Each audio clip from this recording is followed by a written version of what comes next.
여러분 안녕하세요. 반갑습니다. 한 주 한 주 언제 이번 학기 끝나나 했는데 벌써 마지막 몇 주 남지 않았습니다. 여러분 지금까지 함께 해주셔서 너무 감사하고요. 오늘 또 강의에 앞서 우남 이승만 박사 그리고 중수 박정희 대통령을 기념하여 만든 노래 나의 조국 대한민국 그리고 혁명의 불꽃처럼 두 곡 듣고 시작하겠습니다. 함께 부르겠습니다.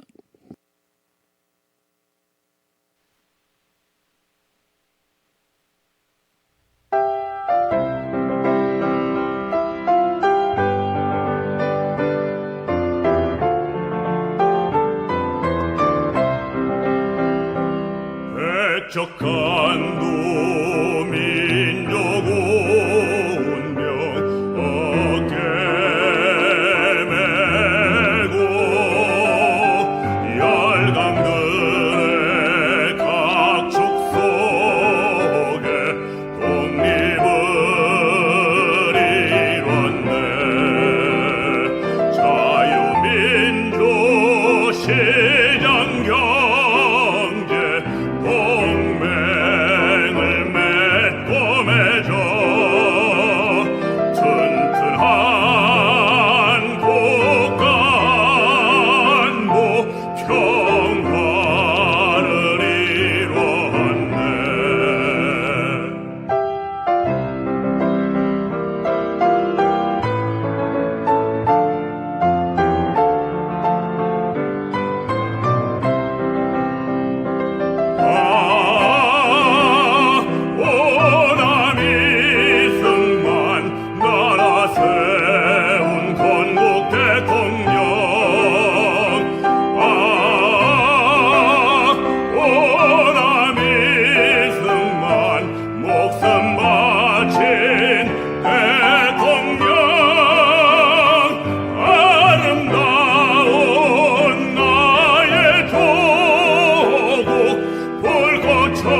밤낮없이 땀을 흘렸네. 새마을 운동으로 국민생활 개선하고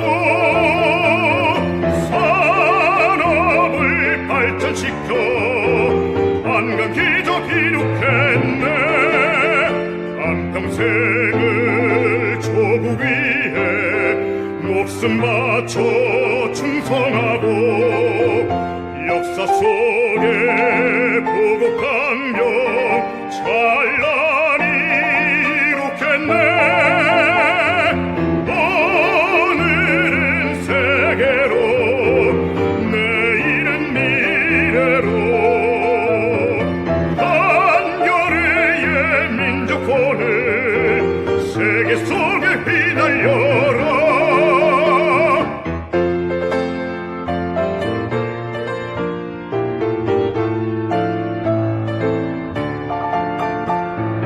마을마다 도시마다 꿈과 희망 꽃 피우고 서로 돕고 세워주며 선진한국 이루었네.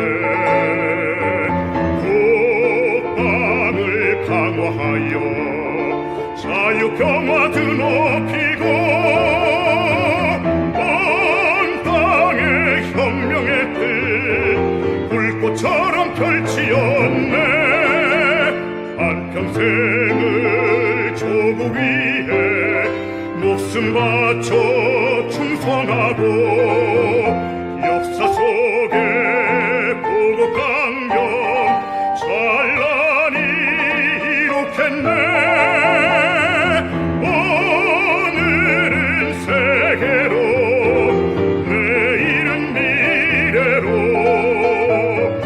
한겨레의 민족혼을 세계 속에 휘날려라.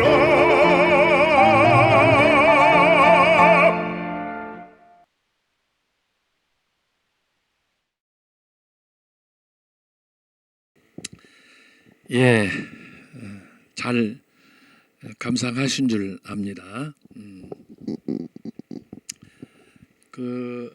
지난 토요일 날이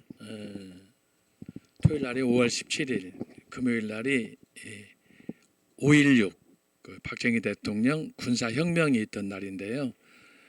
어제는 또 저기 광주 5.18 사건이 있었고 공교롭게 이 큰 행사들이 겹쳤는데 지난 토요일 날 어제 그제 상암동에 있는 박정희 대통령 기념 도서관이 있습니다. 그 도서관에서 참 감사하게 제가 그 작사하고 우리 임국훈 선생님 작곡하셨던 조금 전에 불렀던 혁명의 불꽃처럼 이 노래가 헌정곡 영상으로 거기서 불려지게 됐습니다. 그날 있었던 행사 프로그램이거든요. 그래서 제가 작곡가 선생님 모시고 그 상암동 박정희 대통령 도서관 기념 도서관에 가서 그곳에 있었던 행사 프로그램들 이렇게 있는데 그곳에서 참 감사하게 저의 노래 혁명의 불꽃처럼이 헌정곡으로 채택이 돼서 그 영상으로 불리게 되었습니다. 그래서 그냥 그 광고상 겸해서 여러분한테 말씀을 드리고요. 자, 이 시간에는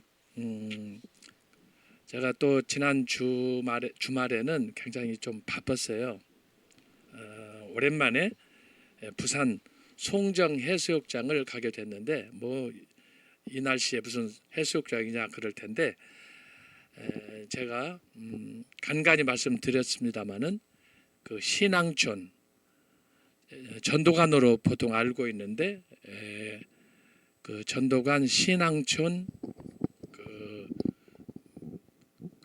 그곳에 이단에 빠져 있는 사람들을 계몽하기 위해서 저희 제자 한 분이 지금 45년 동안 법정 소송을 하고 있는데 저는 한 20년 전부터 적극적으로 제가 도와서 함께 일을 해오고 있습니다.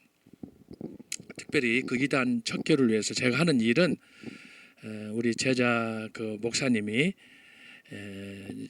2년 전에 충신대학교에서 이단학으로 최초로 박사학위를 받는데 제가 이제 현직으로 있을 때 석사학위 또 박사학위 할 수 있도록 제가 많은 조언도 했었고 실제로 또 저도 그 재판 과정에 필요한 논문이 필요하다고 해서 제가 15년 전, 근 20년 전에 논문을 써서 최초로 이제 그 법원에 제출을 한 일들이 있었습니다.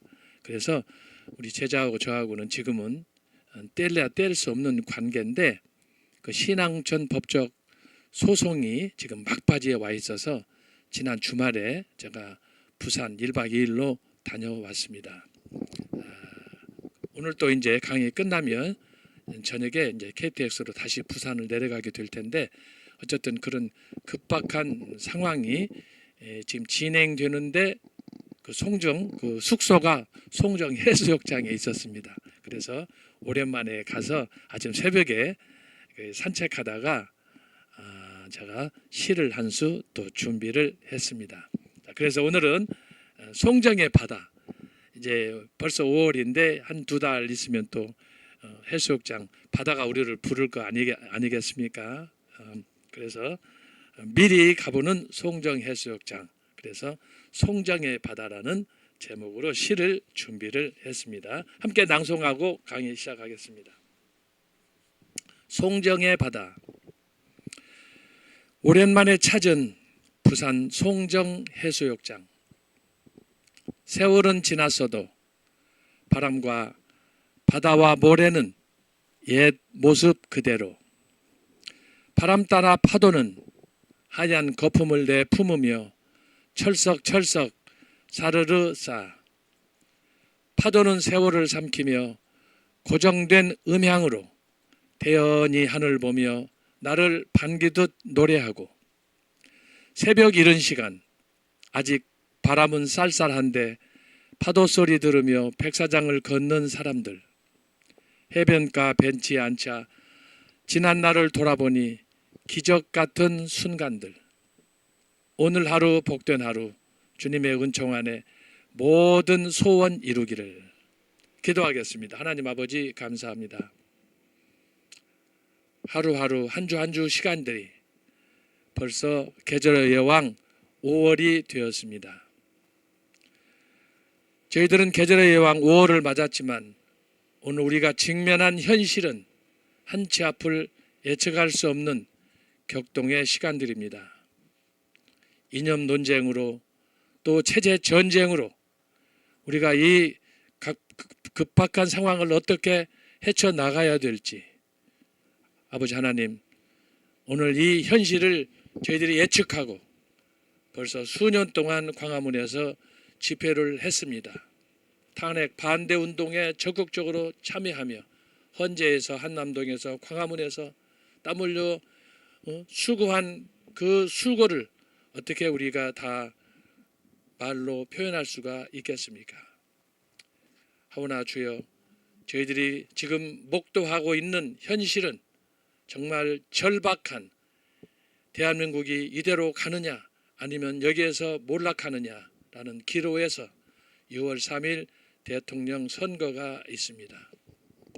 자비하신 아버지 이승만 대통령의 4대 건국 이념에 기초하고 또 박정희 대통령의 경제개발 5개년 계획에 의한 경제 부국 그 이후에 발전한 우리 대한민국 세계 속의 대한민국 주여 6월 3일 날 대선의 결과에 따라서 우리가 발전할 것인지 아니면 몰락할 것인지 선택의 기로에 있습니다. 거룩하신 아버지 비옵기는 저희들의 간절한 우리 애국 성도들의 기도를 응답해 주셔서 반드시 좋은 하나님이 원하시는 나라를 살리는 지도자가 대통령이 되도록 은혜를 베풀어 주옵소서. 이 일을 위해서 우리 정강훈 목사님과 함께하는 자유통일당에서도 열심히 일하고 있사오니 모든 일이 합력하여 선을 이룰 수 있도록 주여 인도해 주옵소서. 그리하여 정말 삼천리 반도 금수강산 하나님이 선택하신 이 대한민국 세계 속에 우뚝 서는 나라가 될 수 있도록 인도하여 주옵소서. 이번 학기도 2월에 시작한 강의 이제 몇 주 남지 않았습니다. 꿈만 같았던 시간들이 다 지나고 이제 몇 주 남지 않고 시험을 준비해야 될 그런 시점인데 하나님 아버지 저희들이 마음을 잘 정리하여 남은 강의도 잘 집중하게 하시고 또 그동안 배운 것들을 잘 정리할 수 있는 은혜를 허락하여 주옵소서. 세우신 교수님들을 통해서 주시는 말씀들이 우리의 신비에 새겨지게 하시고 오늘 또 특별히 종교개혁사를 통해서 하나님이 우리를 향하신 뜻이 무엇인지 분별하는 귀한 시간 되게 하여 주옵소서. 한 학기 동안도 부족한 종 또 우리 학우들 어디에 있든지 지켜주시고 마지막 마무리할 때까지 좋은 결실을 거둘 수 있게 우리 모두가 행복하고 즐거운 시간이 되도록 인도하여 주옵소서. 감사하고 예수님의 이름으로 기도합나이다. 아멘. 자, 그동안에 우리는 종교개혁사 대략 제가 시간을 계산해 보니까 한 50여 강좌가 지난 학기 또 이번 학기 해가지고 진행이 됐습니다. 본래 총신대에서 강의할 때는 이 중에 대략 한 3분의 1, 4분의 1 정도 그냥 강의하고 끝나는데 우리 청교도 신학원에서는 벌써 두 번째 학기차 종교개혁사가 진행이 되고 자, 이번 학기는 이제 종교개혁사가 아마 마무리되지 않을까 그런 생각을 합니다.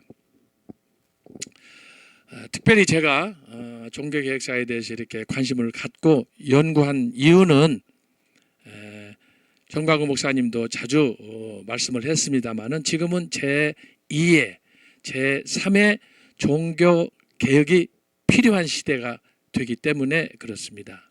자, 그렇기 때문에 이런 걸 생각하고 다양한 관점에서 우리가 제가 강의를 준비하고 지난주 같은 경우도 뭐 뜻밖의 교황 프란치스코 교황이 서거하고 또 레오 14세 교황이 취임했기 때문에 시대적인 어떤 시사성을 위해서 제가 특별히 강의를 당겨서 하게 되었습니다.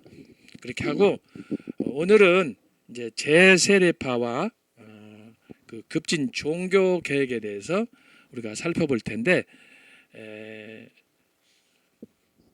특별히 오늘 이 강의에 앞서서 특강 형식으로 제가 여러분한테 강의를 하려고 합니다. 우리가 종교개혁을 합니다만은 초대교회부터 지금까지 쭉 발전해 오는 과정에 다양한 운동들이 있었습니다. 이 운동은 2000년 동안 진행이 됐어요.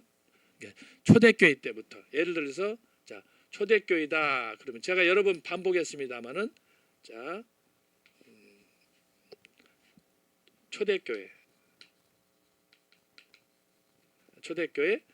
초대교회는 500년이다 제가 말씀했어요. 이 500년은 서요한 교수가 강의를 위해서 또 역사를 쉽게 이해할 수 있도록 하기 위해서 제가 재구성한 거라고 말씀을 드렸어요. 기독교 역사를 강의하는 분들 가운데 500년으로 딱 정해서 중세를 1000년으로 딱딱 정해서 근현대 교회 이렇게 정해서 하시는 분들은 거의 없어요. 제가 나름대로 새로운 그 강의 방식으로 역사를 재구성한 거니까 여러분들이 이해하시면 좋겠습니다. 그런데 이것이 전혀 근거가 없는 것이 아니다라고 하는 걸 제가 여러 차례 말씀을 드렸어요. 자, 오늘은 특강 형식으로 2000년 동안 있었던 기독교 역사 속에 다양한 운동들에 대해서 살펴볼 거예요. 무브먼트에 대해서 살펴볼 거예요. 요즘 같은 경우에 이제 일어나는 것이 소위 여성운동, 뭐 성해방운동 이런 것들이 드러나잖아요. 그런데 이런 형식의 운동들이 기독교 2000년 동안 꾸준히 진행이 됐는데 특별히 교회 안에서 기독교 안에서 역사적으로 어떤 운동들이 일어났는가 이걸 보는 거예요. 이걸 보는 거예요. 제가 조금 전에 말씀했던 뭐 여성 해방 운동, 또 뭐 환경 운동, 뭐 이런 운동들은 최근에 일어난 20세기 혹은 21세기에 일어난 그런 운동들이에요. 그런데 그 운동들 말고 지금부터 2000년 전으로 돌아가면 이제 초대교회 같은 경우에 500년, 그리고 중세교회 1000년, 그리고 이 중간에 막간을 이용해서 이게 종교개혁사다 제가 말씀했어요. 종교개혁사는 50년, 그리고 지금까지 초대, 중세, 지금은 근현대교회. 지금 이것이 전체 500년. 그래서 전체로 이렇게 따지면 2000년이다. 2000년이에요. 그래서 제가 바로 이 역사를 복잡하게 뭐 꼬리표가 붙어서 외우기가 복잡하잖아요. 그래서 그 꼬리표를 다 떼버리고 간단하게. 그럼 우리는 지금 어디에 있느냐? 여기가 현재예요. 현재. 그래서 오늘 우리가 있는 이 시점, 켄터키, 오하이오주, 지금 미국에서 이 강의를 들으시는데 미국이든 아니면 서울 어디든지 우리가 있는 현재의 시점에서 자 기독교 2000년을 우리가 타임머신을 타고 쭉 조명해 보는 시간으로 오늘은 기독교 운동의 그 2000년 동안 있었던 다양한 운동들을 살펴본다라고 하는 거예요. 이건 오늘 특강이에요. 특강. 자 그러면 초대교회가 이렇게 500년, 중세가 1000년, 근현대교회가 500년인데 그 사이에 종교개혁이 50년이다. 그래서 500년, 50년 단위로 기독교 역사 2000년을 제가 정리한 거예요. 잘 기억할 수 있도록 하기 위해서 자세한 설명, 왜 500년이냐, 왜 1000년이냐 이거에 대해서는 제가 이미 여러 차례 강의를 했기 때문에 시간상 오늘은 생략하고 곧바로 자 2000년 동안 기독교 역사에 있었던 운동들이 뭐냐, 어떻게 이 시기를 구분해서 우리가 역사를 이해할 거냐 이걸 보는 거예요. 그래서 우리가 지금은 여기 있어요. 종교개혁 여기에 있어요. 여기에 있는데 오늘은 우리가 초대교회로 돌아가서 중세교회로 돌아가서 그리고 여기에서 우리가 지금 살아가고 있는 이 근대 현대 이 상황까지 어떻게 다양한 운동들이 쭉 펼쳐져 왔는가 이것을 기억하는 거예요. 이걸 하는 이유는 뭐냐? 우리가 종교개혁 16세기 종교개혁 마틴 루터, 존 칼빈, 존 낙스, 뭐 헐드리 찌빙글리, 또 테오도로 베자, 뭐 토마스 카틀라이트 사람들이 많아요. 윌리엄 에임스, 윌리엄 퍼킨스 뭐 이런 사람들 수없이 많은 지도자가 있는데도 불구하고 그러나 우리가 종교개혁자를 배우는데 이것만 안다고 해서 역사가 우리에게 이해가 되는 것이 아니기 때문에 그래서 전체 흐름을 우리가 쭉 이해하도록 하기 위해서 제가 여러분에게 오늘 특별 시간을 마련했다라고 하는 것입니다. 자, 그러면 우리가 이 종교개혁사를 배우는 과정에 있지만 자, 여기에서 어디로 돌아가느냐 하면은 바로 초대교회로 돌아간다. 초대교회. 그럼 초대교회에는 어떤 다양한 운동들이 있었고 초대교회는 또 우리가 어떤 관점에서 이해를 해야 되느냐라고 하는 거예요.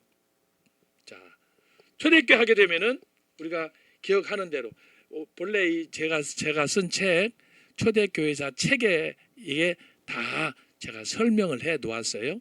그러나 지금은 초대교회 강의 시간이 아니고 종교개혁사 강의이기 때문에 제가 중세교회 교재에도 앞부분에 제가 간략하게 썼고 자세하게는 초대교회사에 제가 1장에 제가 이걸 다 정리를 했어요. 그래서 역사를 보는 눈, 초대교회 여기 초대교회에서 오늘 우리 역사를 보는 눈, 그리고 오늘 우리가 살고 있는 이 시점에서 중세교회 초대교회를 이해하는 방, 그러니까 원점에서 현재로, 현재에서 원점으로 이렇게 상호 소통하면서 이걸 역사를 이해를 해야 역사가 쉽게 이해가 되기 때문에 그러는 거예요. 예를 들면 정광 목사님께서 설교하실 때 설교 방식이 좀 특이하다 제가 말씀을 드렸어요. 제가 이미 정광 목사의 설교에 대해서 쓴 논문에도 나타나 있어요. 나타나 있는데, 자, 성경이 있다 그래요. 예를 들어서 성경은 정경이다 그랬어요. 우리가 정경이다. 정경. 그런데 이 정경은 구약 플러스 신약 이렇게 해서 66권이다. 39, 27 성경이에요. 그런데 자, 우리가 성경을 매일 읽으면서 또 설교를 들으면서 우리가 늘 그 신앙생활을 합니다마는 대체적으로 어디서부터 시작하느냐? 창세기에서 계시록까지. 창세기에서 계시록까지 성경이 구약 39권, 신약 27권에서 진행이 되잖아요. 자, 그런데 우리가 구약만 읽어서도 안 되고 신약만 읽어서도 안 돼요. 상호 교차적으로 읽어야 되는데 그것은 각자 취향에 따라 다를 수 있어요. 어떤 사람은 신약이 좋아하는 사람, 또 어떤 사람은 구약을 좋아하는 사람, 또 구약을 좋아해도 어떤 사람은 시편을 좋아하는 사람, 잠언을 좋아하는 사람, 다양하단 말이죠. 근데 문제가 뭐냐? 제가 지금 얘기하는 거예요. 오늘의 관점에서, 종교개혁의 관점에서 우리가 초대교회를 보고 중세교회를 봐야 된다라고 하는 것은 뭐냐? 우리가 성경을 읽을 때 창세기를 읽든지 마태복음을 읽든지 중요한 것은 전체, 소위 말하면 통으로 성경을 읽는 이런 그 해안이 필요하다라고 하는 거예요. 그래서 제가 지금 전 목사님 설교 방식을 얘기하잖아요. 예를 들어서 지금 광화문에서 어제 주일날에도 성령이 나타남에 대해서 설교를 하셨어요. 물론 그 전에는 이제 다른 주제, 하나님의 역사 경영, 또 지금은 신학자 토크에서 여러분들 보듯이 지금은 천상회의, 그 전에는 룻기서를 통해 나타난, 또 욥기서를 통해 나타난 그 하나님 그 깊은 영적 그 의미들을 우리가 살펴보았는데, 우리가 성경을 읽을 때는 그 책 하나, 본문 하나에 너무 집중하다 보니까 그 깊고 오묘한 하나님의 말씀을 놓칠 때가 너무너무 많아요. 그런데 여러분들도 공감하시겠지만 정광훈 목사님의 설교를 들으면 어떻습니까? 어떤 설교가 됐든, 뭐 만유 회복이 됐든, 이스라엘의 양육 원리가 됐든, 아니면 7대 복음의 7대 연합, 또 7대 절기, 또 5대 제사, 뭐가 됐든지 그 주제 속에서 우리가 발견할 수 있는 건 뭐냐? 전 목사님의 설교가 탁월함이 뭐냐? 그러면 그 주제, 제사가 됐든 복음의 연합이 됐든 창조에 나타난 그리스도가 됐든 뭐가 됐든 간에 항상 성경 전체 통으로 이해하도록 우리를 이끈다라고 하는 거예요. 그래서 이 설교가 어떻게 가능하냐라고 할 때는 창세기부터 계시록까지 전체 흐름이 맥을 다 뚫었기 때문에 그게 가능한 거예요. 그러니까 어디를 얘기해도 복음서를 얘기하든지 창세기를 얘기하든지 호세아를 얘기하든지 아니면은 룻기서를 얘기하든지 요나서를 얘기하든지, 여러분 그동안 설교 들으신 말씀을 한번 상기해 보세요. 그 말씀 속에 요나서를 통해서 예수 그리스도를 발견하고, 창세기 천지 창조를 통해서 예수 그리스도의 십자가의 구원의 원리를 발견하고, 이거 보통 아무나 할 수 있는 게 아니에요. 아무나 할 수 있는 게 아니에요. 뭐 신학을 한다고 그래서 뭐 교수라고 박사라고 택도 없는 소리예요. 지금 여러분 보시겠지만 우리 신학자 토크에서 그 교수님들이 변순복 교수님 또 우리 김철웅 교수님, 손원배 교수님 이렇게 그 지금 벌써 한 근 3년 차 우리가 이걸 쭉 합니다만은 그걸 통해서 느끼는 게 뭐냐? 지난주에도 마찬가지예요.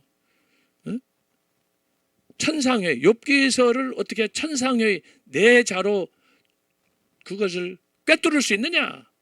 그거 아무나 하는 게 아니라니까요. 여러분 그 천상회의라는 설교 제목 들어본 적 있어요? 정강 목사님만 할 수 있는, 그분만이 할 수 있는 은혜, 경험, 체험, 해석 이게 나오는 거예요. 그런데 보세요. 우리가 지난 4주에 걸쳐서 했고 이제 다음 주 이번 주 금요일 날은 이제 고난과 회복에 대해서 우리가 이제 할 텐데 그 주제 하나가 욥기서를 관통하는 거예요. 지난 금요일 날 했던 것은 뭐냐? 신정론이라는 건데 이건 제가 그때도 말씀드렸어요. 신학대학원에서도 신정론에 대해서 강의한 사례가 거의 없어요. 그런데 욥기서를 통해서 우리 교수님들이 정강 목사님의 설교에 기초해 가지고 그 주제를 이렇게 확장해서 우리가 각 전공별로 그것을 재해석해 주는 건데 우리 교수님들이 다 놀라는 거예요. 놀라는 거예요. 어떻게 사탄 하게 되면 창세기 3장도 있을 텐데 욥기서를 통해서 사탄론을 얘기하느냐? 우리가 다 이미 얘기한 거 아니에요. 신학자 회의 토크 시간에. 그런 것을 제가 말씀드리는 이유는 뭐냐 그러면 바로 이런 통찰력이 저와 여러분에게 필요한데 우리가 성경을 읽을 때 제가 지금 역사를 이야기하면서 역사도 마찬가지라는 걸 이야기하기 위해서 제가 하는 거예요. 너무 어렵게 생각하지 말라는 거예요. 그래서 그것을 내가 여러분한테 쉽게 강의하고 여러분들이 쉽게 이해하고 따라올 수 있도록 하기 위해서 제가 오늘 이걸 하는 거예요. 성경을 딱 볼 때 창세기부터 계시록까지 구약, 신약, 모세, 오경, 역사서, 그 다음에 지혜서, 선지서 이걸 딱딱 이렇게 묶음으로 따로따로 성경이 구성이 돼 있잖아요. 신약도 마찬가지고 그래서 그걸 전체적으로 잘 이해하고 이것을 우리가 그 해석할 때 성경이 저와 여러분에게 특별히 나 개인적으로 어떤 의미가 어떤 메시지가 있는가 이것을 발견하는 거예요.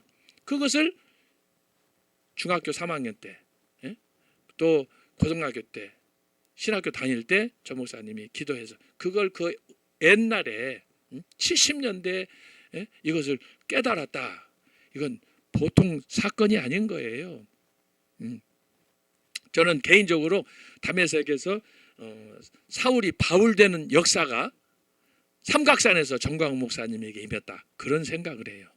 하나님께서 특별하게 은혜를 주시니 가는 거지 아무나 제가 얘기하잖아요. 가끔씩 그런 얘기 했습니다만 전 목사님이 불러가지고 인터뷰할 때 영국의 로이드 존스 목사, 존 스타트 목사, 그 외에 뭐 제아이 패커 뭐 등등 많은 20세기를 대표하는 세계적인 프란시스 셰퍼 뭐 등등 많은 그 복음주의, 보수주의 그런 목회자들, 신학자들이 있었음에도 불구하고 심지어 종교 계획자 우리가 배웠지만 존 칼빈의 마틴 루터, 존 낙스, 초대교회 가면은 성 어거스틴 어느 누구에게서도 찾아볼 수 없는 이 성경의 그 탁월한 해석, 통으로 해석하는 이 통찰력은 정광훈 목사님밖에 없어요.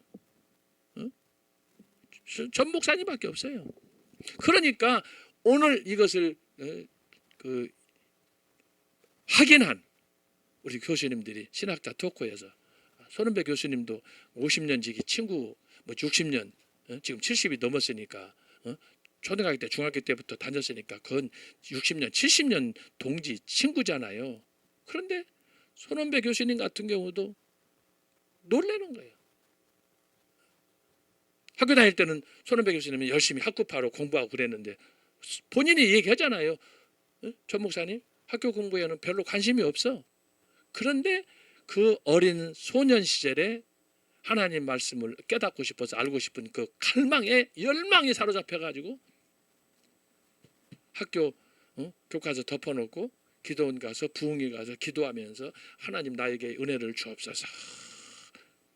그런데 어느 날 하나님께서 그렇게 네가 이걸 원하냐? 알았다. 하나님께서 지혜와 능력을 주시다 보니까 세상에 밤모섬에서 사도 요한이 마지막 시대에 되어질 계시를 본 것처럼 정광훈 목사님이 삼층천 계시를 경험하고 또 그것뿐만이 아니라 하나님 말씀을 이해하고 해석할 수 있는 그런 깊은 영적 통찰력을 우리에게 전달해 주어서 광화문에서 여러분 한국의 70년대 80년대 유명한 부흥사들 유명한 목회자들 대표적으로 여러분 김창인 목사님, 한경직 목사님, 박조준 목사님, 한국의 신영균 목사님, 조영기 목사님, 한국 교회의 해방 이후에 수많은 부흥사들 지도자들이 얼마나 많이 갔습니까? 그 중에는 미국에 있는 빌리 그레이엄, 통역한 김장한 목사, 등등 해가지고 그런데 여러분 부흥회도 한두 번이에요. 그런데 여러분 광화문에서 여러분 지금 보시지 않아요? 여러분들 어떻게 생각하는지 몰라도 저 서희환 교수는 정강 목사가 매주 주일마다 혹은 전국 지역을 돌면서 성령의 나타남 강연을 통해 하는 걸 보면은요, 이것은 유사일에 없는 사례예요. 보통 사건이 아니에요, 여러분. 우리가 지역적으로 하는 교회에서 하는 이런 부흥이나 이런 이런 특별 집회는 그냥 선호하는 대상에 따라서 몇몇 사람들을 모아놓고 2,000명, 3,000명, 500명 이렇게 할 수 있어요. 그러나 여러분 광화문에서 하고 있는 지금 현재 진행되고 있는 주일 예배 여러분 보세요. 주일 예배뿐만이 아니지만 제가 예를 들어서 말씀드리는 거예요. 광화문에서 소위 열린 광야교회 수만 명이 모여서 예배를 드리는데 여러분 그곳에서 전 목사님이 매주일 주제를 바꿔서 설교를 한다? 굉장히 위험한 얘기예요. 왜? 그 듣는 사람 중에 우리 믿는 사람만 듣는 게 아니고 거기에는 간첩도 있고 빨갱이도 있고 이단도 있고 온갖 잡동사니가 전국에 전 세계에 쫙 깔려 있는데 놀라운 게 뭐냐? 한 놈도 그들 중에 어느 누구도 비판하고 따지고 잘못됐다라고 하지 않는 거예요. 이거 여러분 우리끼리 할 때는 문제가 아니라니까. 우리는 좋아하고 함께 은혜를 나누고 하니까 어떤 면에서 가치관도 같고 신앙도 같고 신학적 기초도 같고 하니까 문제가 아닌데 여러분 교회 밖에 있는 사람들이 온갖 우리만 있는 게 아니에요. 거기는 2단, 3단 또 불교, 유교, 타종교인들 오만 사람들이 그걸 동시에 다 보고 있는데 그들을 상대로 내 강의를 듣는 사람이 누구인지 모르는 상태에서 무작위로 말씀을 쏟아낸다? 이거 정통 하나님의 말씀 아니면 죽음을 자초하는 거예요. 바로 이런 확신에서 나온 것이 벌써 문재인한테 문재인은 간첩이다. 이거 아무나 하는 얘기가 아니라니까. 그만큼 정광훈 목사님에게는 말씀에 대한 확신, 하나님의 그 능력에 사로잡힌 그분의 그 은혜에 대한 갈망 이게 있는 거예요. 그런데 놀라운 건 뭐냐? 왜 그 은혜를 전 목사님은 갖고 있는데 우리 모두에게는 닫혀 있느냐? 우리가 더 열심히 내야 되고. 그래서 이 은혜는 하나님께서 아무나 값싸게 막 너나 나나 막 물을 마시듯이 퍼먹을 수 있도록 주는 것도 아니고. 그렇기 때문에 정광훈 목사님의 사역 자체가 소중한 거예요. 단순히 설교뿐만 아니라 애국운동 자체도 마찬가지. 저는 그렇게 생각을 해요. 이제 이따가 오늘 강의 끝나고 또 여의도를 잠깐 가봐야 돼요. 지금 6월 3일 대통령 선거 때문에 지금 각 당 후보들이 지금 이렇게 선거 유세도 하고 있지만 저는 개인적으로 또 제가 원하는 또 나라를 생각하면서 꼭 지도자가 돼야 될 분이 여의도에 있기 때문에 내가 한번 가서 또 한번 얼굴이라도 보고 하려고 그래요. 그래서 가려고 하는데 정광훈 목사님의 이 설교 방법 자체가 탁월하다는 거예요. 탁월하다는 거예요. 신학자들 누구도 할 수 없는 박사들도 누구도 할 수 없는 것을 딱 설교 1시간 안에 설교를 통해서 성경 전체의 내용을 압축해서 낸다는 거예요. 소위 엑기스로. 제가 아침에 와가지고 여기 강의하러 왔더니 밖에 저기 청교도 광화문 몰 그거 하는 자매가 있어서 잠깐 한 10분 정도 얘기를 했는데 저한테 저기 인삼 진생 이렇게 한 봉지 주면서 오늘 이거 드시고 힘내라고 주시더라고. 그래서 마셨어요. 조그마한 거. 그거 하루에 하나씩 먹는 거래. 그래서 그랬더니 이거 달고 진하게 좋은 거라는 거예요, 몸에. 그래서 하나 마셨는데 여러분 성경을 우리가 설교를 할 때 정광훈 목사님의 설교 어제 있었던 광화문에서 성령이 나타남 사도행전 2장에서부터 전개되는 성령 충만 이것을 할 때 사실 그 주제가 성경으로 해석할 때 그렇게 쉬운 설교가 아니에요. 충분히 논쟁이 될 수 있는 주제들이에요. 그런데 여러분 들어보셨죠? 그 설교를 한두 번 들어봤어요? 그런데 들을 때마다 똑같은 말씀으로 똑같이 은혜를 끼치는 내용으로 그것도 성경에 기초해서 쭉 이걸 풀어나가는 방식이 얼마나 도전적이고 얼마나 은혜가 되는지 몰라요. 들으면 들을수록 그 비결이 뭐냐? 하나님의 능력에 사로잡혔기 때문에 하나님이 함께하기 때문에 그 말씀이 오늘 저와 여러분에게 동일하게 역사를 하는 거예요. 그 비결이 뭐냐? 통으로 아는 거예요. 통으로. 창세기부터 계시록까지. 그렇기 때문에 전 목사님 설교는 어떤 설교가 되든지 굉장히 성경적이고 또 우리에게 도전적이고 또 우리로 하여금 어떻게 해요? 체험을 하고 하나님의 은혜를 사모하도록 만드는 거예요. 이것이 아니면 광화문 뭐 그렇게 매 주일마다 수만 명이 모일 수가 없어요. 한 번, 두 번은 가능하다고 제가 말씀드렸잖아요. 그러나 여러분 우리가 작년에 오살리 그 순복음 교회 기도원에서 했지만 여러분 집회만 열렸다면 그 본당이 꽉 차고 차 파킹장도 부족하고 숙소도 부족하고 이런 예가 없어요. 한두 번은 가능하다니까요. 그러나 이것이 몇 년 차입니까? 지금 뭐 정 목사님 처음에는 제가 몰랐으니까 번 40년 50년 동안 이걸 청교도 그 세미나를 통해서 해왔다고 그러고 저도 나중에 보니까 우리 제자들 가운데서도 거기 가서 강의도 듣고 했던 사람들 만났어요. 만나서 들은 사람마다 다 감동을 먹는 거예요. 감동을. 그 비결이 뭐냐? 저와 여러분이 할 수 없는 그 일을 정광훈 목사님이 하기 때문에 그러는 거예요. 그게 뭐냐?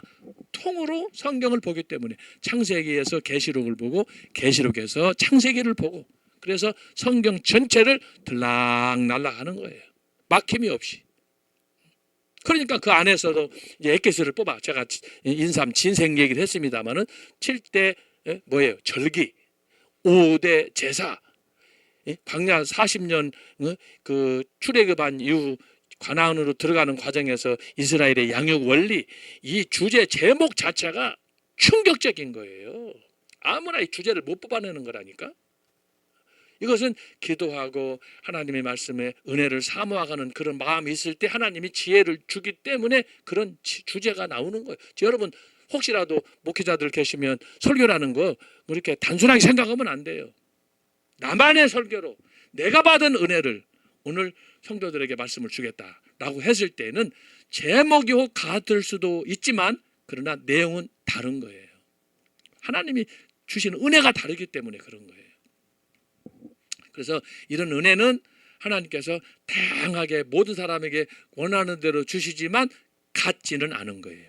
그러니까 전 목사님이 받은 은혜가 크지만 우리 교수님들이 신학자 토크에서 구약, 신약 또 조리신학, 교회사 이렇게 통해서 각자에게 주신 은혜가 다 다르잖아요. 그런데 중요한 건 뭐냐? 전 목사님의 설교를 통해서 내리는 결론은 똑같다고 하는 거예요.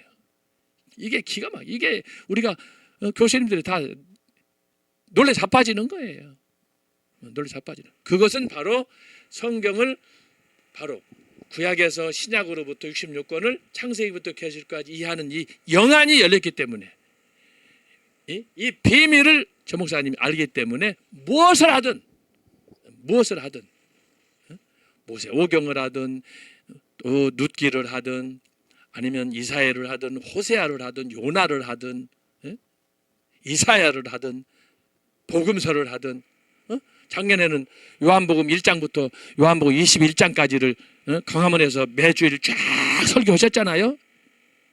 기가 막힌 설교예요. 기가 막힌 설교를 어느 누구도 접근하지 못한 방식으로 전 목사님이 요한복음을 1장부터 21장까지를 광화문에서 쫙 풀어냈어요. 그러나 어느 누구도 거기에 대해서 잘못됐다 시비한 사람이 없어요. 시비한 사람이 없어요. 그 비결 중에 하나가 특별히 충격이었던 게 뭡니까? 요한복음 1장을 창세기 1장으로 해석하는 거예요. 요한복음 2장의 가나 혼인잔치를 창세기 2장의 아담과 하와의 창조, 특별히 아담의 갈비에서 하와를 창조하신 하나님의 그거를 통해서 혼인잔치에 대해서 해석을 하잖아요. 요한복음 3장에서 뭐예요? 니고데모의 거듭남에 대해서 설명할 때 뭐예요? 십자가가 나오잖아요. 그런데 그것을 어떻게 창세기 3장의 아담의 타락으로 그걸 풀어서 해석하잖아요. 이건 절묘한 정도가 아니에요. 기가 막힌. 그런데 그것을 우리가 듣고 이해하려면 통으로 구약에서 신약으로 창세기에서 계시록까지 흐르는 성경의 맥을 이해해야 된다라고 하는 거예요. 그런 측면에서 정광훈 목사님이 요한복음 전체를 1장부터 21장까지를 해석을 했는데 이건 하나의 모델이에요. 기가 막힌 설교예요. 누구도 그렇게 창세기하고 비교해서 설교한 사례가 없어요. 공부해서 그렇게 했어요? 뭐 전 목사님이 논문 썼다고 들어봤어요? 하나님이 영안을 열기 때문에 하나님께서 주신 지혜, 이것이 어떤 면에서 계시라고 할 수 있어요. 전 목사님에게 부어주셨기 때문에 누구도 모방이 안 돼요. 우리가 듣고 나서 그것들을 흉내내서 할 수는 있는데 그러나 여러분 그런다고 설교가 되는 게 아니에요. 내가 엎드려서 내가 깨닫고 씨름하고 연구하고 해서 정말 진액을 짜는 마음으로 설교를 할 때 바로 그런 설교가 나오는 거예요. 그래서 여러분들이 이걸 명심하고 바로 그러한 관점에서 저는 기독교 역사 2000년 동안의 역사를 성경에 기초해서 성경이 계시록이 끝났잖아요. 계시록이 끝나면서 사도 요한 초대교회잖아요. 그래서 이 초대교회부터 지금까지의 역사 전개를 제가 지금 말씀드리려고 하는 거예요. 그래서 성경하고 오늘 우리가 살아가고 있는 교회 역사, 기독교 역사 2000년을 함께 잘 조화함으로 이런 이해 속에서 우리가 성경을 볼 때 성경이 더 액티브하게 우리에게 역동적으로 다이나믹하게 우리가 이해할 수 있다. 그렇게 해야 우리가 전 목사님이 추구하는 것처럼 예수한국 복음 통일도 이룰 수도 있고 성령의 충만함을 받아서 우리가 능력 있게 살아갈 수가 있고 그렇게 되는 거예요. 그렇게 되는 거예요. 여기에서부터 영적 능력이 나오기 때문에 우리가 그래서 전 목사님 설교, 성령의 나타남, 애국 집회 구름대 같이 사람들이 몰려드는 거예요. 거기에서 애국 운동이 나오는 거고 거기에서 교회 부흥 운동이 나오는 거고 모든 에너지의 힘은 곧 성경에서 나온다. 성령의 능력에 기초한다라고 하는 거예요. 예? 그렇기 때문에 정광훈 목사님이 진행하는 지금 애국 운동, 말씀 운동, 성령 운동은 기독교 2000년 동안에 누구도 시도하지 못한 초대교회 어거스틴이 있고 또 중세에도 유명한 그런 또 신학자들도 있고 우리가 대표적으로 여러분들이 잘 아는 대로 중세 천년을 주도했던 사람이 토마스 아퀴나스 아니에요? 가톨릭에서 아주 대부라고 하는 그리고 종교 개혁자 우리가 지금 배웁니다만 종교 개혁하게 되면 또 기라성 같은 종교 개혁자들 한 시대를 말씀으로 바꿔버린 그런 지도자들 또 지금 근대에 와가지고는 얼마나 많이 나왔어요. 더 많아 숫자적으로 쏟아져 나왔어. 대표적인 게 스펄전 목사 아니에요? 찰스 피니, D.L. 무디 이런 기사성 같은 사람들이 막 나오는 거예요. 그들이 한 시대를 움직일 수 있었던 것이 뭐냐? 결국은 말씀의 능력이야. 말씀의 능력. 하나님께서 어부를 부르고 댐쟁이를 부르고 하나님께서 각 세계 위치에 있는 구두 수선공을 부르고 그렇게 해가 하나님이 한 시대를 우뚝 서게 만드는 거 아니에요? 근데 그렇게 하는 이유는 그 사람들이 단순히 얼마나 그들이 좀 배워서가 아니고 하나님의 말씀에 대한 세상적인 유익한 지식이 아니고 하나님의 능력이 그들과 함께하기 때문에 그렇게 놀라운 역사를 창조한다라고 하는 거예요. 그래서 우리가 성경을 이해할 때 어떤 식으로 이해해야 되느냐, 각자 방식이 다를 수 있지만 제가 여러분한테 제시하는 것은 정광 목사님 하는 방식으로 단순하면서도 깊이 있게, 동시에 신학적으로 또 성경적으로 오류 없이, 그 결과가 뭐예요? 광화문에서 지금 벌써 3년 4년, 경복궁에서부터 생각하면은 6년 7년이 됐는데, 이 말씀을 강의할 때마다 광화문에서 수만 명이 누군지도 모르게, 타종교인 포함해가지고 비기독교인 포함해가지고 수많은 사람들이 열린 광장에서 정광 목사님 설교를 듣는데, 자, 희한하니 누구도 이의 제기를 않는 거예요. 나는 그 생각을 해요. 그 중에 상당수는 말은 못하지만 마음으로는 동감하고 동의할 것이다. 그러니까 여러분, 이 험난한 이 시대에 말이에요, 정광 목사님이 자, 전국을 수레한다. 사람들이 구름대같이 모이잖아요. 자, 광화문에서 모이자.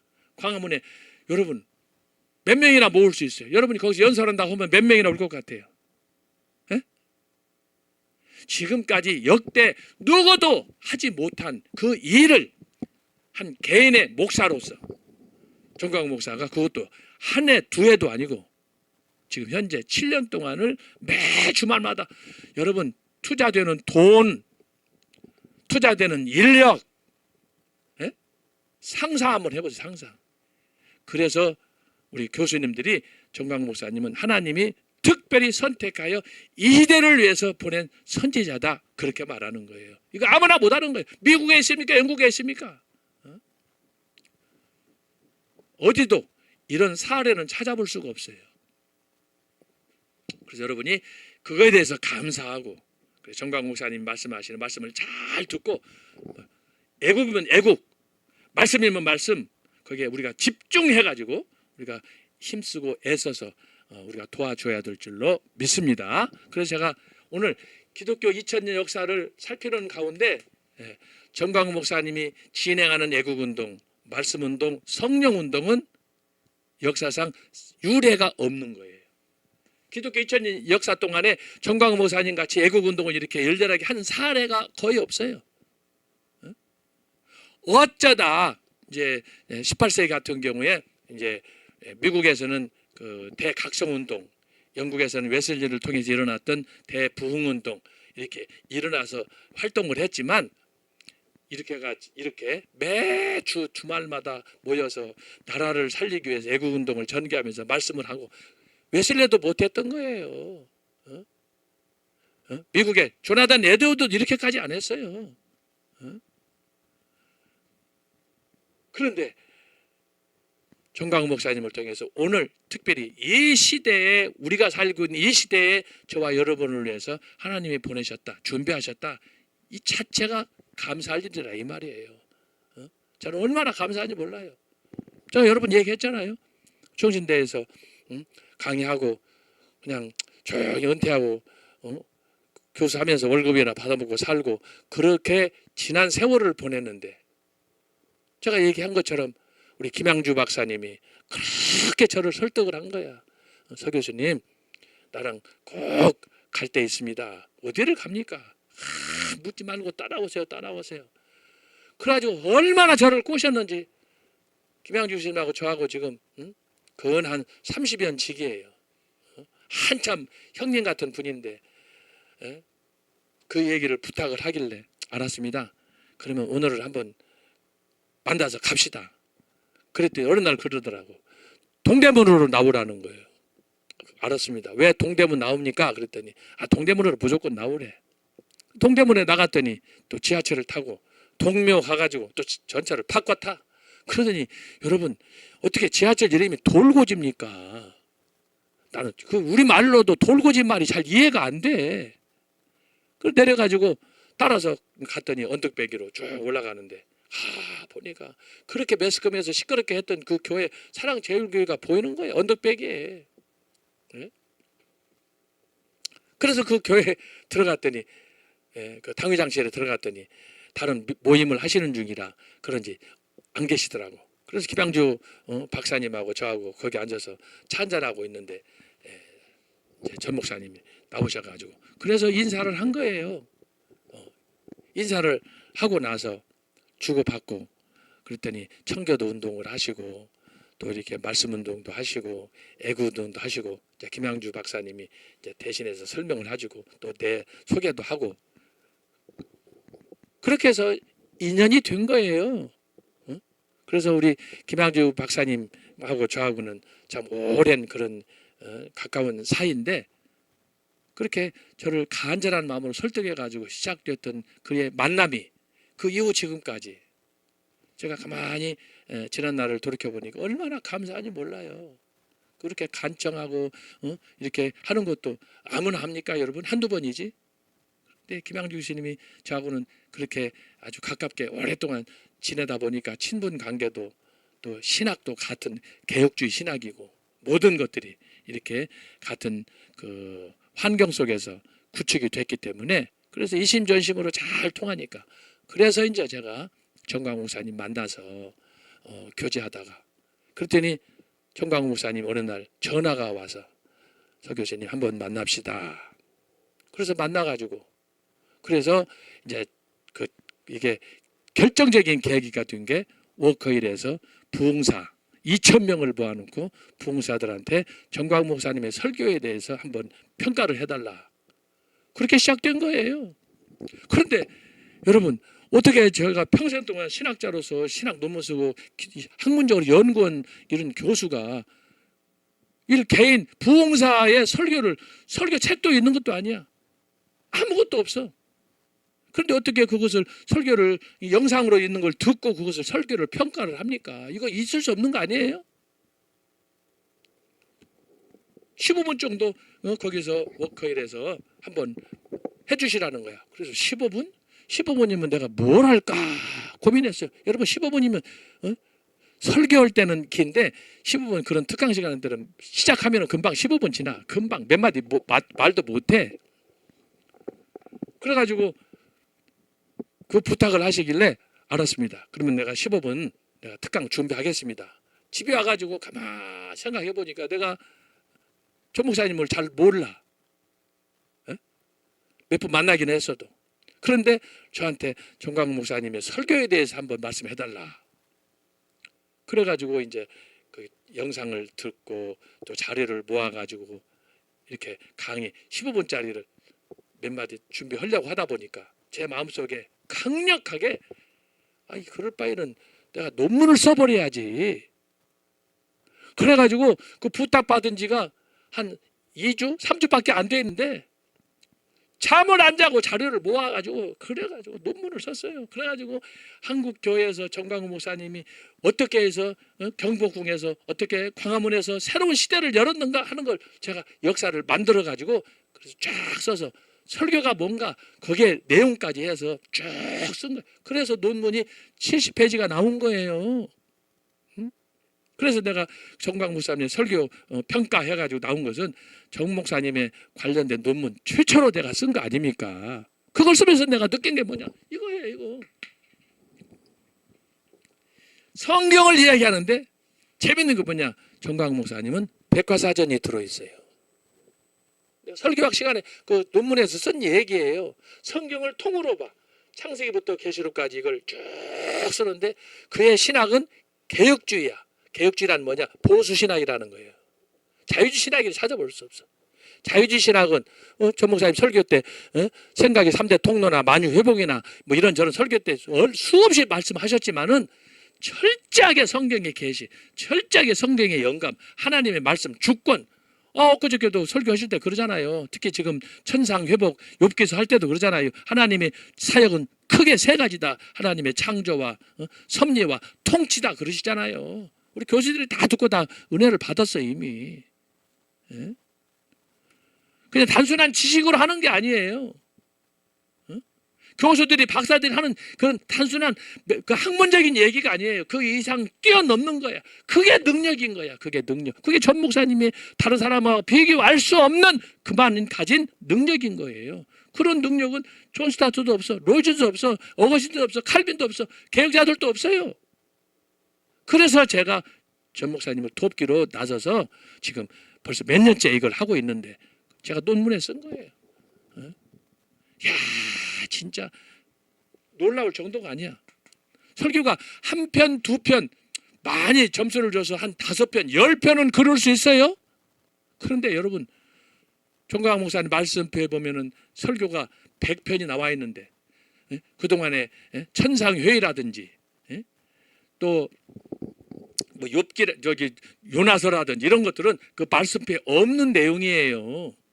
그런데 내가 나중에 설교할 때 제가 그걸 잘 듣다 보니까 그런 말씀표에 없는 제목이 400여 개, 400편이 더 있는 거예요. 그 전체 합치면 주제가 설교 제목이 500편이 되는 거예요.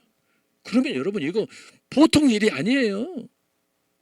성경은 66권인데 성경에서 뽑아낸 엑기스, 제가 아까 인삼 얘기했듯이 엑기스를 뽑아가지고 출연한 제목이 500개다. 이거 가능하겠어요? 여러분 한번 그거 전 목사님 설교 그 말씀도 보지 말고 여러분 나름대로 여러분의 설교 제목을 한번 해보세요. 몇 개나 뽑을 수 있어요. 창조적으로. 불가능하다니까. 거의 어려운 거예요.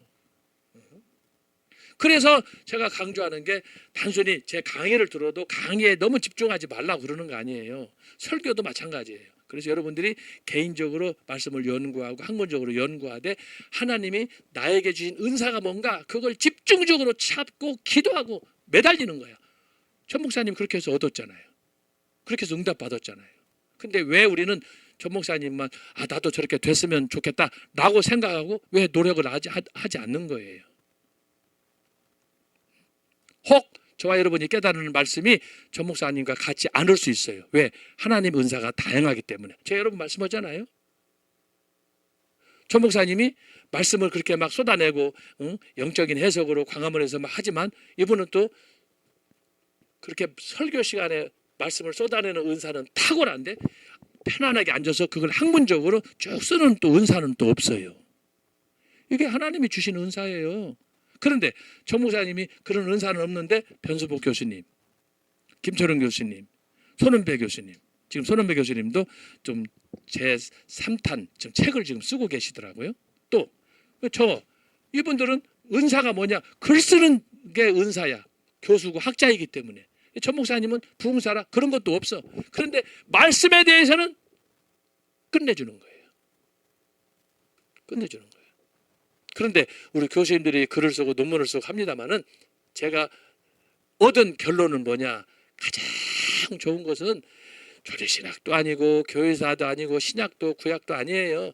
뭐예요? 전 목사님처럼 하나님 말씀에 구약이 되든 신약이 되든 거기에 정통해서 말씀의 능력에 사로잡히는 거예요. 그러면 끝나는 거예요.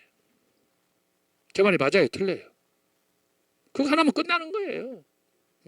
여기에 학위가 필요한 것도 아니고 교수가 필요한 것도 아니고 박사가 필요한 거 아니에요. 여러분 하나님께서 뭐 학위를 원합니까? 그렇지 않아요.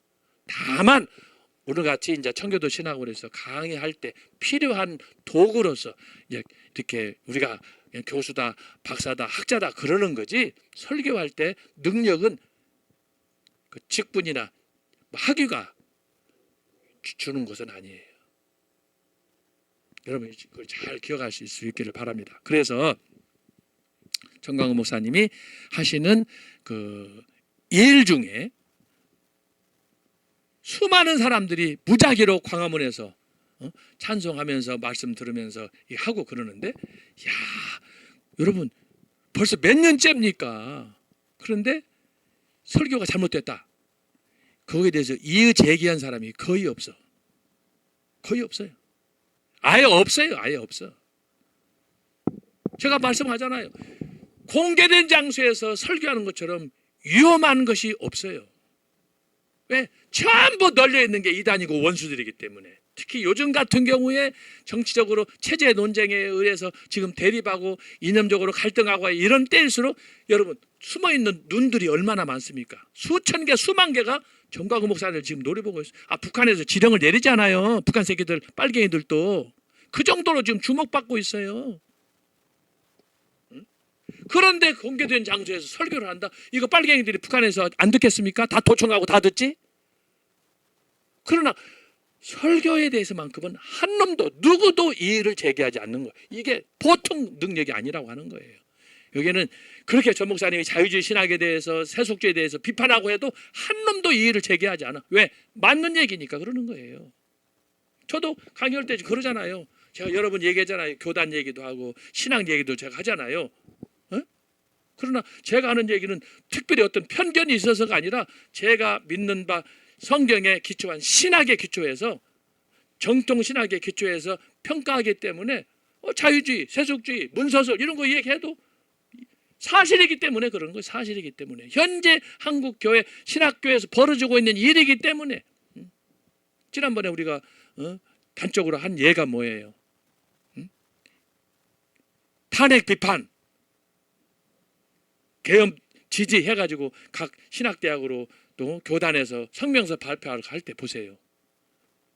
뭐 이화여대나 연세대에서 처음에 약간 충돌이 있었지만 보세요. 왜? 정당하게.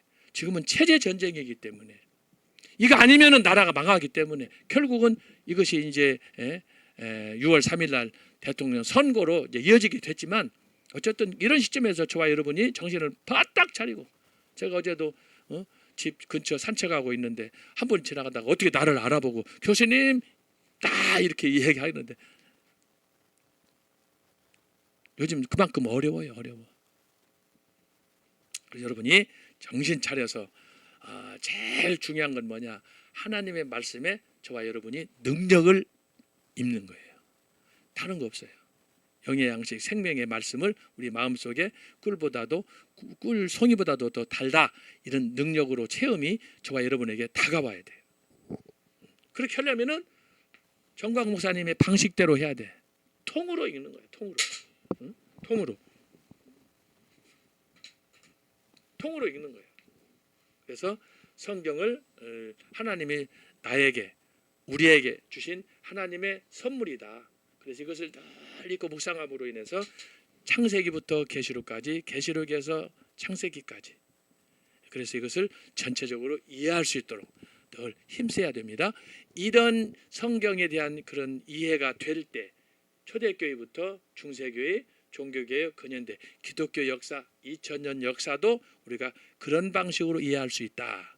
마치 성경의 모세 5경, 그 다음에 지혜서 5경, 그리고 선지서, 대선지에서 17권 딱 이렇게 하듯이 우리가 성경도 묶음으로 이렇게 시대를 정해 주잖아요. 모세 5경 시대, 이거 저기 족장 시대부터 쭉 나오잖아요. 그런 것처럼 우리 기독교 역사도 바로 이런 시대적으로 초대교회, 중세교회가 구분이 되기 때문에 시대에 따라서 결국은 뭐냐?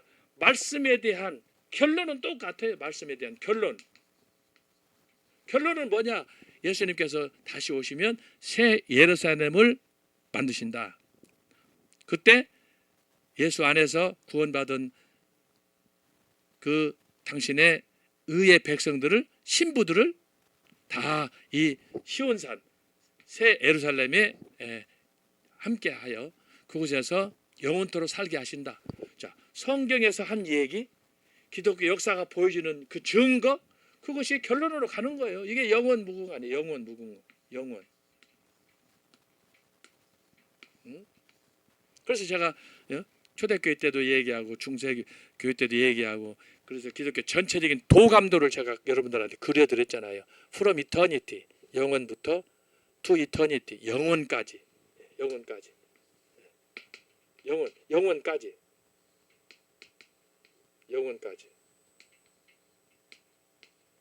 영원부터 영원까지.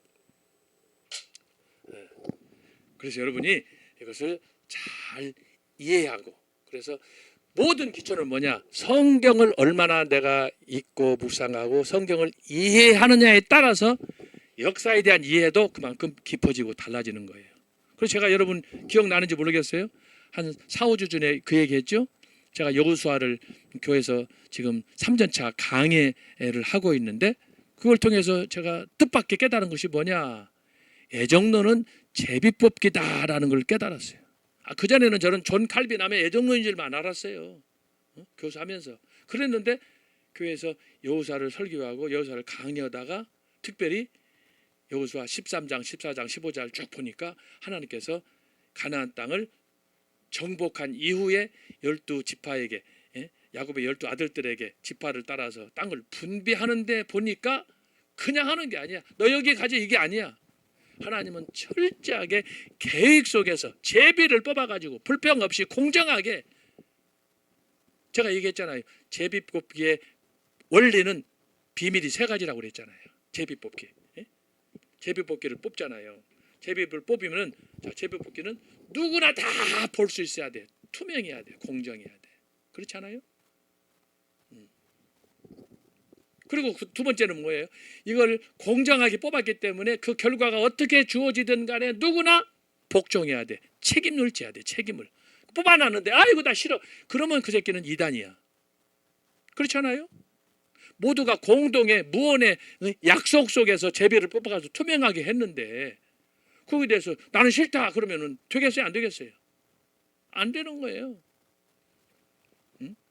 막 그러기 때문에 지금 우리나라도 헌법이 있는데 헌법을 자기들끼리 막 주먹구시로 바꿔치기 한다. 이건 불법인 거예요. 지금 우리가 그런 상황에 있어. 그런 상황에.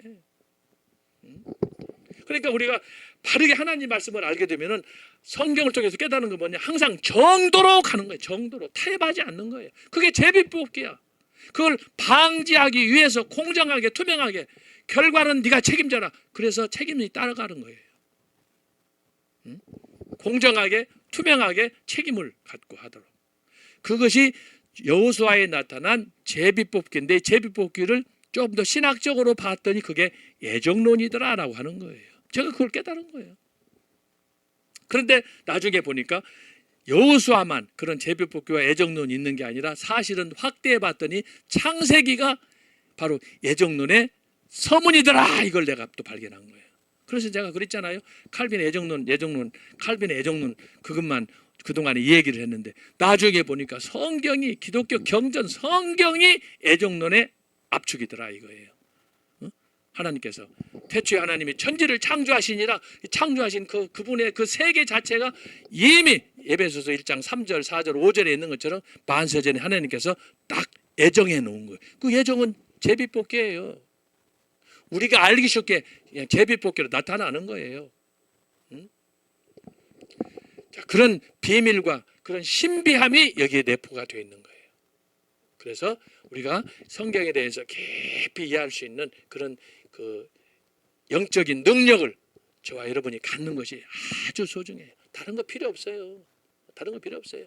말씀을 통해서 말씀의 능력을 덧입으면 역사를 보는 눈이 열려요. 역사를 보는 눈.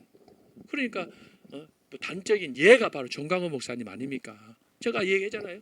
성경에 대해서 관통하니까 정광훈 목사님이 백과사전이 되는 거야. 성경 해박하니까. 그래서 여러분 정광훈 목사님 그 가끔씩 저기 주일날 혹은 지방에 가서 성례행타나 이런저런 행사를 할 때 교수님들, 유명한 전공 분야에 각 분야에 있는 분들을 모셔놓고 대화를 할 때도 보면 경제, 정치, 군사, 문화, 백과사전이라니까요. 그게 어디서 나오느냐? 여기서 나오는 거예요. 여기서 나오는 거예요. 무엇보다도 가장 중요한 게 뭐냐? 현 상황을 보는, 시국을 보는 이거에 대한 도전 정신, 예언 정신, 모험 정신이 정광훈 목사님 따라갈 사람이 없어요. 그게 바로 여기서 나오는 거예요. 모든 것은 말씀의 능력에 기초한다라고 하는 거예요.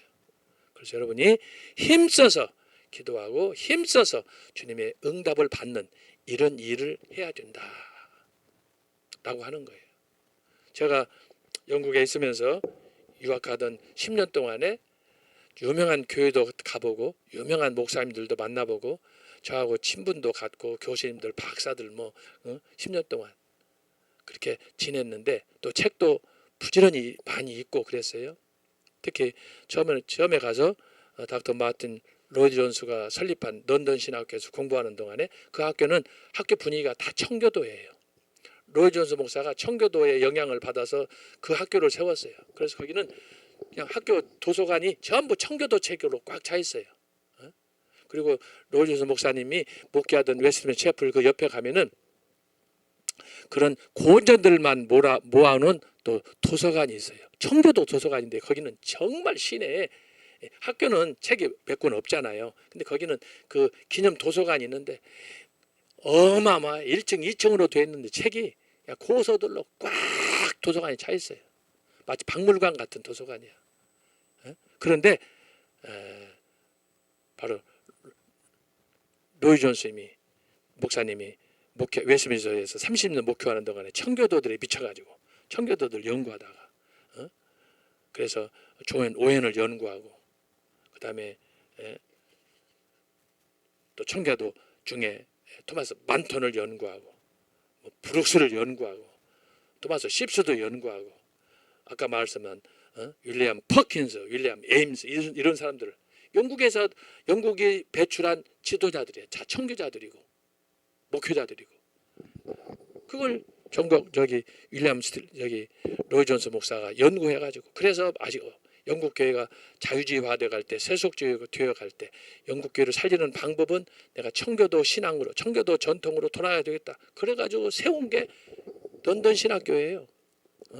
그래서 제가 가서 보니까 교수님들도 다 그런 그 교육을 받아가지고 청교도에 아주 그 열렬한 팬들로 옥스포드에서 학위받고 또 선교사로 해외에서 다년간 경험하고 이런 분들이 오셔가지고 교수하는 걸 제가 직접 듣고 그들을 통해서 제가 영향을 받은 거예요. 야 그때 그 시절만 해도 로이 존사님이 설교하면요 거기 있는 제자들 이 사람들은 막 울었어요. 은혜돼가지고 제가 갔을 때는 로이 존스 목사님이 1년 전에 돌아가셨어요. 그래서 좀 아쉬웠었는데 다행히 이제 나중에 그 사모님이 그 엘리자베스 로이드 존스인데 사모님이 이제 돌아가시기 몇 년 전 그때 학교 오셔가지고 만나서 학교에서 같이 점심도 먹고 참 그랬었는데 그때 아이고 사진이라도 하나 찍어놓을 거 그때는 그런 걸 전혀 몰랐을 때니까 그때는 또 핸드폰도 없고 갑자기 학교 방문했으니까 그래서 자료를 남기지 못했는데 참 아쉬운 부분이죠. 그런데 어쨌든 그런 좋은 분위기 가족적인 분위기에서 제가 공부하면서 제가 눈을 뜬 거예요. 그래서 런던 신학교 그 닥터 마틴 로이 존스 웨스트민스터 채플 거기도 뭐 수없이 가서 수양회 거기 컨퍼런스 그런 그 학문 논문 발표회 같은 이런 것도 참석하고 해서 이제 경험도 하고 그러다가 이제 스코틀랜드 올라갔지만 스코틀랜드는 또 분위기가 달라요. 영국하고 스코틀랜드는 분위기가 많이 다른데 또 거기 갔더니 거기서는 아주 골통 아주 정통 장로교 그런 뿌리 원조가 되는 그 학교에 가가지고 쭉 배우면서 제가 이제 신학을 하나하나 정리를 하게 된 거죠. 그래서 참 그거 저로 생각하면 너무너무 감사한 거예요. 좋은 교수님들 만난 게, 좋은 친구들 만난 거, 좋은 또 교수들 만나서 지도를 받은 거. 제가 런던에 있을 때는 로이 존스 목사님 그 제자들을 통해 양육을 받았는데 스코틀랜드 가서는 그 로이 존스 목사님의 직접 제자는 아니어도 스코틀랜드 교회를 그렇게 꿈꾸면서 헌신하셨던 프로페서 다글라스 맥밀란이라는 사람이 있어요. 이 사람은 원래 양치던 목동이었는데 하나님의 소명을 받고 후리처치에서 3년 공부한 다음에 나중에 이제 큰 교회에서 대형 교회에서 목회를 했는데 교수로 발탁돼 가지고 이 더글라스 맥밀란은 로이 존스 목사님과 아주 친했어요. 그리고 로이 존스 목사 제자들하고도 아주 친했는데 그분이 저를 이쁘게 봐가지고 그분이 저한테 공부할 수 있도록 길을 열어준 거예요. 더글라스 맥밀란. 그런데 참 안타깝게도 제가 거기서 학위 과정 중에 그분이 젊은 나이에 돌아가셨어요. 갑자기 심장마비로 돌아가셔 버렸어요. 자, 그분이 저를 집에 초대해가지고 그 사모님 메리 맥밀란 사모님이랑 사진도 찍고 여행도 하고 참 그렇게 저를 이뻐해가지고 함께했던 시절이 있었는데 어느 날 돌아가셔가지고 참 눈물이 나고 허망하더라고요. 그런 시절을 제가 다 겪은 거예요. 그래서 그분 때문에 제가 이제 학문의 길로 들어서서 저도 말씀드렸잖아요. 옛날에 날라리라고 그랬잖아요. 공부하고는 관심도 없이. 그런데 그분 만나서 제 심장이 다시 뛰게 됐고 그래서 내가 이제 공부를 해야 되겠구나. 그래가지고 그때부터 내가 근 6년, 7년 동안을 잠도 안 자고 집중적으로 공부해가지고 그래서 제가 석사학위, 박사학위를 한 거예요. 그리고 마지막에는 옥스퍼드에서 포스트 닥터럴 과정까지 하게 된 겁니다. 이건요 있을 수 없는 거예요. 제가 제 자신을 봐도 이거 있을 수 없는 거예요. 제가 돈이 있는 것도 아니고 학문적으로 준비가 잘 됐는 것도 아니고 그런데도 하나님이 저를 결정적인 순간에 그렇게 딱 해서 좋은 친구들, 선생님들, 목사님들 만나게 해가지고 돈 한 푼 없이 그들의 도움으로 공부하고 그래서 석사학위 받고 박사학위 받고 또 그나마 또 옥스퍼드 대학에서 포스트 닥터럴 과정까지 할 수 있는 이런 은혜를 저한테 주셨어요. 나는 그거 생각하면요 영국에 너무너무 빚을 많이 졌어요.